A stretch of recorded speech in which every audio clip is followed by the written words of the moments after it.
oportunidades de inversión podemos ver en el entorno actual? Saludamos a Alicia García Santos, es responsable de Manji para España, Portugal y Andorra. Alicia, muchas gracias por acompañarnos. Hola, buenas tardes. Muchas gracias a vosotros por la invitación.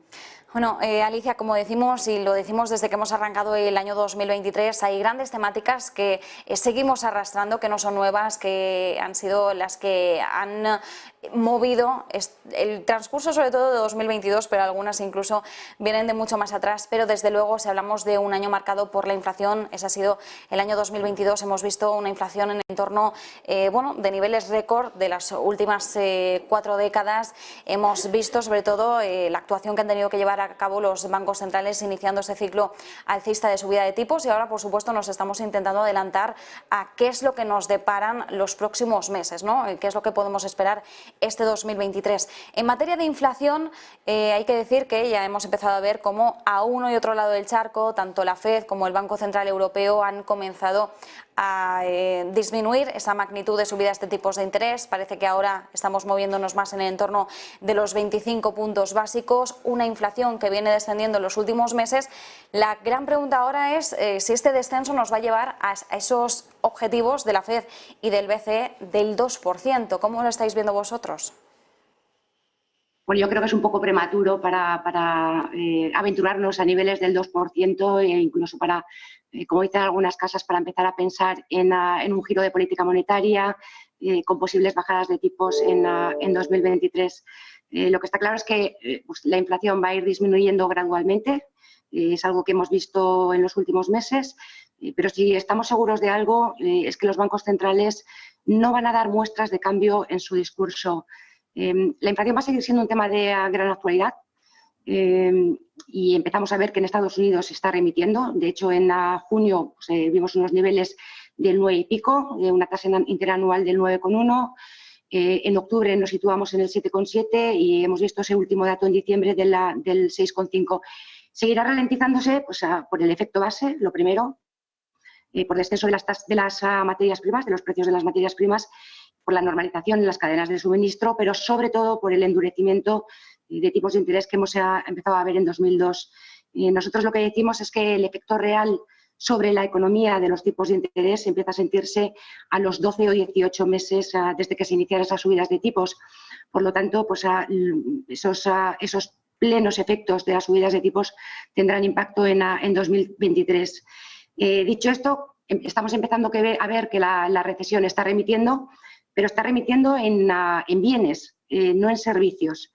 Y para el tema de servicios, para el sector servicios, que son muy intensivos en mano de obra, pensamos que la inflación va a mantenerse en niveles muy elevados durante un largo periodo de tiempo. Y esto es un problema para los bancos centrales, sobre todo para la Reserva Federal, porque el mercado de trabajo en Estados Unidos está muy estrecho, hay menos mano de obra de lo que se necesita. Y esto significa que haya presión salarial, a que si no hay candidatos, pues las empresas tienen que pagar más.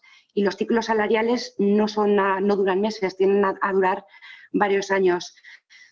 Así que la Reserva Federal es muy consciente de los riesgos que entrañaría un giro radical en su política monetaria y una bajada de tipos a destiempo podría generar una espiral en salarios y posiblemente tendría que mantener los tipos de interés o la política monetaria en un terreno restrictivo durante un mayor periodo de tiempo.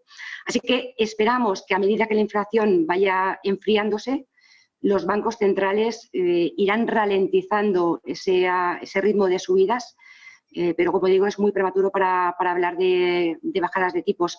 Más allá de 2023, hay que decir que a los bancos centrales les va a costar mantener la inflación en esos niveles de estabilidad de precios que son el 2%, sobre todo porque hay determinadas fuerzas que en los últimos años pues, han ido presionando los precios a la baja, han ido manteniendo inflaciones o han contribuido a que las inflaciones estuvieran en niveles bajos, y me refiero sobre todo a la globalización.